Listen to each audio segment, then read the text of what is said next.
Lucknow UP चुनाव को लेकर आज राष्ट्रीय लोकदल के अध्यक्ष जयंत चौधरी ने अपना घोषणा पत्र किया जारी। 2022 के लिए उन्होंने 22 संकल्प पत्रों के साथ जनता के बीच में जाने का लिया निर्णय।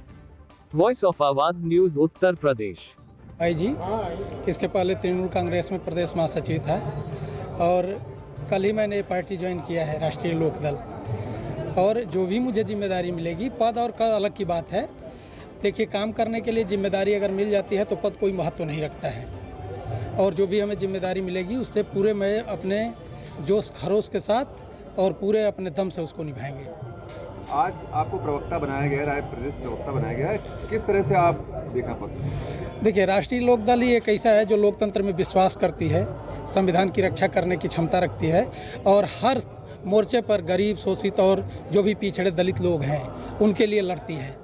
तो पार्टी का जो भी मैनिफेस्टो जारी किया है, जो 22 संकल्प पत्र में 22 जो पॉइंट दिए गए हैं, उस पर हम काम करने के लिए प्रतिबद्ध हैं और आने वाले समय में पूरी मजबूती के साथ उस कार्य को करेंगे। हमने मैनिफेस्टो में किसान के लिए, नौजवान के लिए, उत्तर प्रदेश के छोटे व्यापारी के लिए काफ़ी बातें कही हैं। हम चाहते हैं यूपी में तीव्र गति से तरक्की हो, नौजवानों को 1 करोड़ नौकरी देने की हमने योजना बनाई है। किसानों को प्रधानमंत्री सम्मान योजना में अभी 6,000 मिलता है, हम बढ़ाकर उसे 12,000 और लघु किसान को 15,000 दिलाएंगे।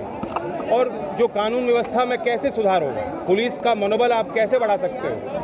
6 महीने के अंदर सभी लंबित भर्तियां शिक्षा, पुलिस और स्वास्थ्य विभाग में करने का हमने संकल्प, हमने अपना निश्चय आज सार्वजनिक तौर पर किया है। और साथ साथ जो महिला सशक्तिकरण का विषय है कि जिस तरह से अपराध महिलाओं के विरुद्ध हो रहे हैं, हमने फैसला लिया है कि 50% पुलिस में भर्ती महिलाओं की जाएगी और सिर्फ पुलिस विभाग नहीं, हर विभाग में 50% महिलाओं की भागीदारी होगी। तो ये मुख्य बातें हैं। 2022 के 22 संकल्प के नाम से हमने 22 मुख्य बातें अपने मैनिफेस्टो में अलग से रखी हैं, पेश की हैं। हम चाहते हैं कि मैनिफेस्टो गांव-गांव तक, जन जन तक पहुंचे। सरकार 1 महीने पहले मैनिफेस्टो जारी करती, आपने लगभग 4-5। हाँ, क्योंकि 15 दिन पहले जारी होते हैं मैनिफेस्टो, ना आपका ध्यान जा पाता, ना उन पर चर्चा हो पाती, ना ही पॉलिटिकल चुनावी मंचों से उनकी कोई चर्चा होती। कह रहा हूँ, आरएलडी का इन विषयों को लेकर समर्पण रहेगा। जब अलायंस होता है उसका मतलब नहीं कि एक पार्टी अपने इश्यूज को छोड़ दे। आप सपा के साथ गठबंधन में हैं? बड़े बड़े नेताओं का नाम ले रही है, लेकिन अभी तक आपका नाम नहीं लिया। क्या आप उनकी नज़र में आप छोटे नेता हैं क्या?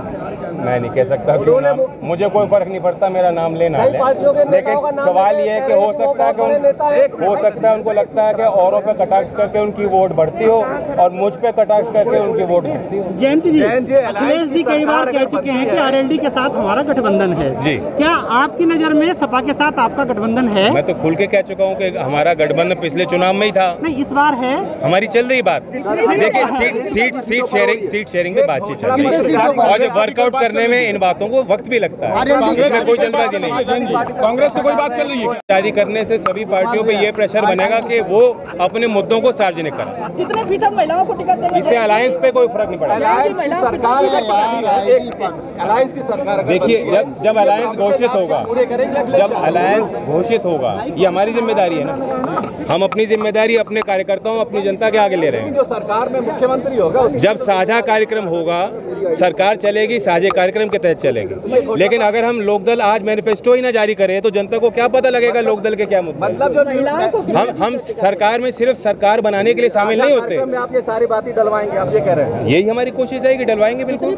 महिलाओं को टिकट देंगे, प्रियंका ने 40। ये हमारा निश्चय है।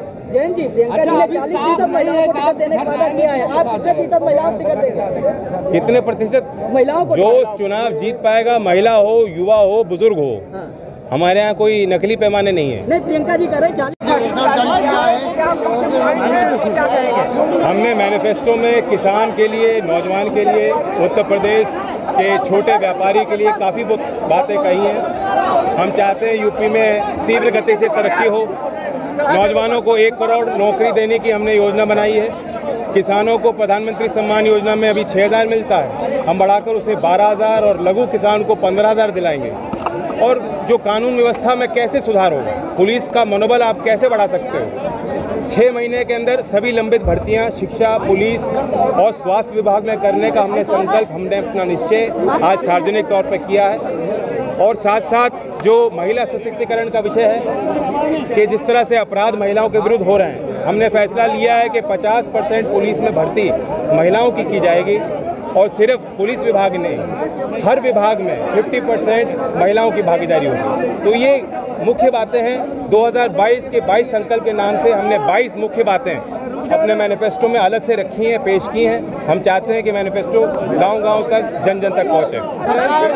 सरकार 1 महीने पहले मैनिफेस्टो जारी करती, आपने लगभग 4-5। हाँ, क्योंकि 15 दिन पहले जारी होते हैं मैनिफेस्टो, ना आपका ध्यान जा पाता, ना उन पर चर्चा हो पाती, ना ही पॉलिटिकल चुनावी मंचों से उनकी कोई चर्चा होती।